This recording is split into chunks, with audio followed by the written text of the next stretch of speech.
Sur la mise en place de l'état de droit, où en est Madagascar 12 mois après l'investiture du président Radzonar Pian.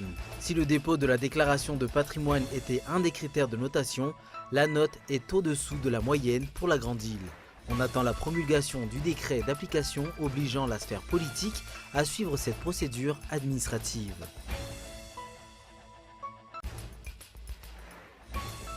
D'après la loi de finances 2015, les taxes sur les produits de première nécessité sont revues à la hausse. Effectives autour de 10%, elles affectent les prix du sucre, de la farine et de l'huile. Taïwan, au moins 16 morts seraient mortes ce mercredi dans le crash d'un avion de la Transasia. L'appareil s'est abîmé dans une rivière avec 58 personnes à bord après avoir heurté un pont routier.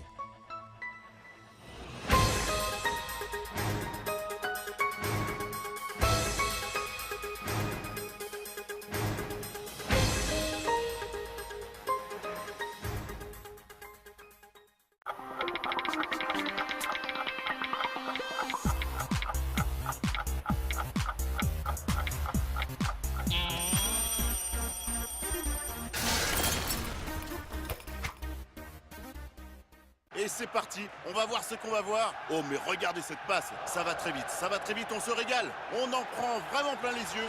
Oh le très beau geste. Et oui, et but! Si vous ne voulez pas vivre le foot à moitié, vivez 100% de la CAN Orange 2015 sur Canal+ Sport. Et oui, 100% des matchs en direct et en intégralité pour vibrer plus fort. Avec les commentaires de nos meilleurs experts et des émissions exceptionnelles pour décrypter toute l'actualité de la compétition. Bénéficiez de 5 milliards de remboursements pour tout premier paiement par Orange Money. Bonne CAN Orange 2015 sur les chaînes Canal+.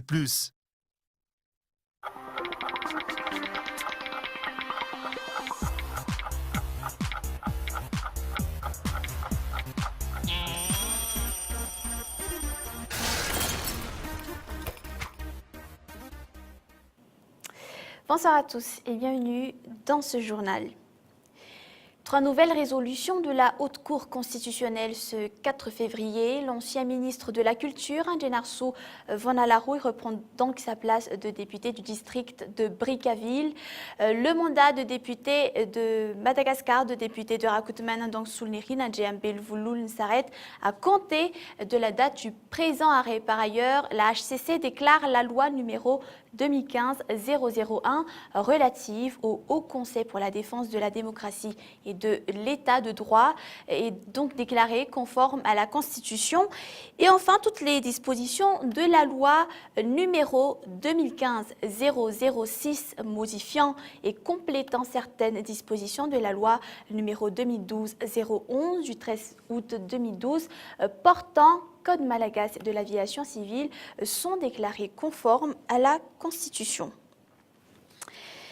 Sur la mise en place de l'état de droit où en est Madagascar 12 mois après l'investiture du président Radzonar Pian. Si le dépôt de la déclaration du patrimoine était un des critères de notation, la note est au-dessous de la moyenne pour la grande île. On attend donc la promulgation du décret d'application obligeant la sphère politique à suivre cette procédure administrative. Suivez ce reportage de Nidina Dabari. Le président Radzonar Pian n'a pas tenu une de ses promesses dans son discours d'investiture. Le décret portant l'obligation d'effectuer une déclaration de patrimoine n'est pas encore promulgué, un an après la mise en place du régime actuel. Nombreux parlementaires sont cités dans des affaires douteuses telles que le trafic de bois de rose. Certains seraient même impliqués dans l'accaparement de sites miniers. D'autres sont suspectés de marchander des postes politiques. Les ministres ne sont pas épargnés. Un ancien membre du gouvernement est cité dans une affaire de vente de terrain domanial aux ressortissants étrangers. Ces faits démontrent que la nomination à un poste politique ou l'administration publique est souvent à la source d'un enrichissement illicite. Le décret qui pourra mettre fin au fléau n'est pas encore sorti. Des sources dévoilent que des personnalités haut placées s'opposent à l'application de la loi. Ils sont soupçonnés d'être grassement payés par les trafiquants de bois de rose ou d'autres parents d'affaires mafieuses pour entraver l'application de la loi 2014-01. Des deals ont-ils été conclus dans les coulisses en vue de retarder l'application de cette loi? Le député Anjefunja Zanadjeri affirme que la déclaration de patrimoine n'est pas une priorité dans le contexte actuel. Les députés ont toujours évoqué, je pense, sur le fait qu'ils sont prêts à faire des déclarations de patrimoine une fois que la loi est promulguée par le président de la République. Vous savez tous, nous savons tous qu'une loi, une fois votée à l'Assemblée nationale et ayant obtenu l'avis de la Haute Cour constitutionnelle, doit toujours attendre la promulgation provenant du président de la République pour être appliquée au niveau du territoire malgache. La Haute Cour constitutionnelle a déjà émis son avis. La loi sur la déclaration de patrimoine est conforme à la Constitution, mais son application attend encore. En amont, les trafiquants du terrain, le Bianco et la justice semblent être dépassés par les événements. Les ambassadeurs de Japon et du Royaume du Maroc ont été reçus ce jour par le chef de la diplomatie malgache, Atala Béatrice. Le renforcement des relations bilatérales entre Madagascar et chaque pays étranger était au cœur des rencontres. Ces ambassadeurs ont aussi chacun mis le point sur la sécurité dans la Grande Île et cherchent à renforcer leur coopération dans cet axe, outre les relations commerciales. Les explications. On a parlé concrètement d'organisation et comment le Maroc peut aider. Par exemple, pour la francophonie, pour les relations bilatérales entre les deux ministères, le ministère des Affaires étrangères du Maroc et le ministère des Affaires étrangères de la Grande Île. On a parlé d'autres cadres de coopération bilatérale, comme le logement social, comme la formation professionnelle, la lutte anti-acridienne, et d'autres domaines. D'après la loi de finances 2015, les taxes sur les produits de première nécessité sont revues à la hausse effective autour de 10%. Elle affecte les prix du sucre, de la farine et de l'huile. Par contre, le prix des produits Vitamalagas reste stable. Lili Rabiata. Depuis une semaine, le prix des PPN et surtout les produits importés connaissent une hausse. Le prix d'un sac de sucre de Thaïlande coûte actuellement 100 000 ariars s'il était à 93 000 ariars. Par contre, le prix d'un sac de sucre produit à Madagascar coûte 82 000 ariars. Le sac de farine d'Égypte passe de 58 000 ariars à 85 500 ariars. Le bidon de l'huile de 79 000 ariars à 82 000 ariars. La hausse des taxes sur les produits importés commence à affecter les prix du marché. Cette situation est bénéfique pour les opérateurs malgaches, même si la qualité des produits Vitamalagas ne peuvent pas encore concurrencer les produits importés. Je crois que c'est un début, c'est une très bonne chose. Mais il va falloir qu'on élabore plusieurs politiques, c'est-à-dire la politique liée au transport, politique liée au système de production sectoriel, et puis toutes les mesures fiscales y afférentes, et une politique d'investissement lié à chaque maillon de la filière. Donc il faut que l'État mette en place des politiques, mais ne se contente pas seulement de mesures d'accompagnement. Les opérateurs malgaches revendiquent la diminution des taxes réduites et qui pénalisent leur production. À titre de rappel, la hausse des taxes sur les produits importés est une des tactiques permettant l'entrée de plusieurs devises dans le pays. Le taux des produits de première nécessité importés par le pays en 2014 est de 26,7%. La décision de l'État aura-t-elle vraiment des impacts positifs dans l'économie de Madagascar ? Les rues de la capitale sont en piteux état. Aucune amélioration n'a été constatée près de 2 semaines après la déclaration de la commune urbaine d'Antananarivo. Les nids de poules accélèrent l'usure des véhicules, un mal pour les transporteurs, mais une aubaine pour les mécaniciens. Leurs recettes ont grimpé. Toute réparation coûte au minimum 3 000 ariars. Gaëtan Gislav. Où en est actuellement la réhabilitation des routes de la capitale, les nids de poules n'épargnent aucun quartier. Mis à part les embouteillages monstres, il accélère l'usure des véhicules. Si l'on bloque échappements, ponts, freins, roulements, pneus, amortisseurs, presque toutes les composantes du véhicule sont touchées. Le prix des scies en bloc le moins cher tourne autour de 2 milliards. Il faudra dépenser jusqu'à 50 milliards pour les pièces de bonne qualité. La soudure d'échappement, quant à elle, varie entre 8 milliards à 40 milliards. Les transporteurs doivent débourser jusqu'à 150 milliards pour l'achat d'une pièce de rechange neuve. Les garages sont en général délaissés au profit des spécialistes de l'adaptation. Peu achètent du neuf en matière de pièces de rechange. Pour cause, leur prix est 4 fois plus cher que les pièces d'occasion. Face à ces charges occasionnées par le mauvais état des rues, les transporteurs haussent le ton. Leurs recettes sont revues à la baisse, une diminution de 30% a été constatée. Leur chiffre d'affaires journalier est passé de 70 milliards à 50 milliards en moyenne. À part le prix des carburants, les réparations créent d'autres dépenses de plus en plus difficiles à supporter. Et voilà, on passe à un tout autre sujet. Les enseignants FRAM recrutés comme fonctionnaires ne signeront pas leur contrat de sitôt. La date a de nouveau été reportée. 700 contrats ne sont pas encore prêts, affirme le ministre de l'Éducation nationale. C'est un reportage de Olivier Vignal. Les 10 000 enseignants recrutés comme fonctionnaires le 3 décembre dernier ne pourront pas recevoir leur salaire si les contrats de travail et les décisions d'affectation ne sont pas signés.